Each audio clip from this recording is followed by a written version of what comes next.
சாய்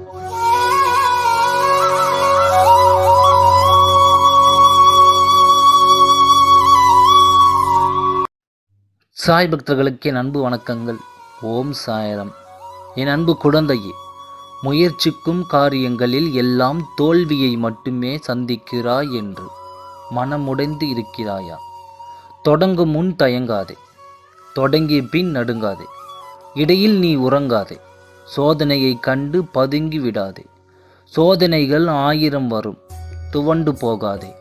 உனக்கான விடியல் நிச்சயம் விடியும். அந்த விடியில் சாதனை செய்வாய். கலங்காமல் இரு என் குழந்தையே.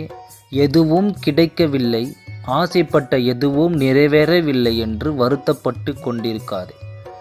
கடன், பகை, நோய் இந்த 3ம் இல்லாமல் குடிசையில் வாழ்ந்தாலும் நீ கோடீஸ்வரன்தான். பசித்த வயிறு, பணம் இல்லா வாழ்க்கை, பொய்யான உறவுகள், இவை 3ம் ஒரு மனிதனுக்கு கற்றுக் கொடுக்கும் பாடத்தை எவன் ஒருவனாலும் கற்றுக் கொடுக்க முடியாது. என் அன்பு குழந்தையே, கூடிய விரைவில் உன் கஷ்டங்களுக்கு ஒரு முற்றுப்புள்ளி வரும்.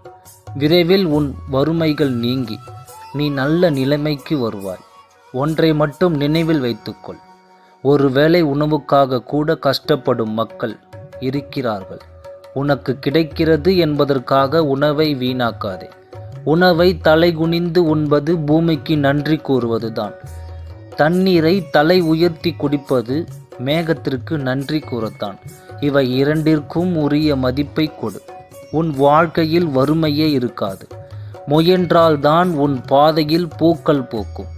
நம்பிக்கை மட்டுமே உன்னை உனக்கு அடையாளம் காட்டும்.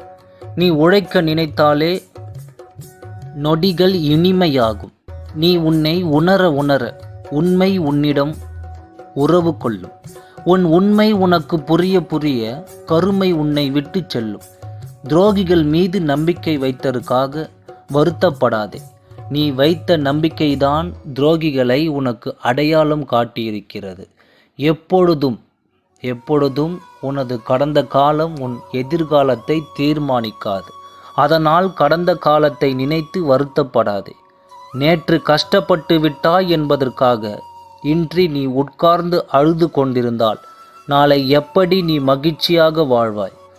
விமர்சனங்களை கடந்து விடு. பாதைகள் தெளிவுறும். அப்பா சொல்வதை ஒரு கணம் கேள். எந்த ஒரு சூழ்நிலையிலும் நீ நினைத்தால் மகிழ்ச்சியாகவும் இருக்க முடியும், கவலையாகவும் இருக்க முடியும். எப்படி இருக்கப் போகிறாய் என்பதை நீ முடிவு செய்து கொள். உன் மன நிம்மதிக்கு ஒரு ரகசியத்தை சொல்கிறேன், கேள். அப்பா சொல்வதை கேட்டு அதன்படி நட. பின்னும் உனக்கு மன நிம்மதி கிடைக்கவில்லை என்றால் என்னிடம் நீ கேள்வி கேள். நான் இப்பொழுது உனக்கு உறுதியளிக்கிறேன். யாரையும் வெறுக்காதே. முடிந்தவரை அனைவரிடமும் அன்பு காட்டியும், உன்னால் முடிந்தவரை இல்லாதவருக்கு உதவி செய்தும், எதை பற்றியும் கவலைப்படாமலும் குறைவாக எதிர்பார். அதிகமாக கொடுத்து பழகு. எப்பொழுதும் எந்த சூழ்நிலையிலும் என் நாமத்தை உச்சரித்து உன் மனதில் என்னை நினைத்து கொண்டு நிம்மதியாக இரு. நீ நினைத்தது உன்னை தேடி வரும். இது உண்மை என்பதை நீ விரைவில் உணர்வாய். விரைவில் நீ நினைத்தது நடக்கும். ஓம் சாய்ராம். நன்றி, வணக்கம்.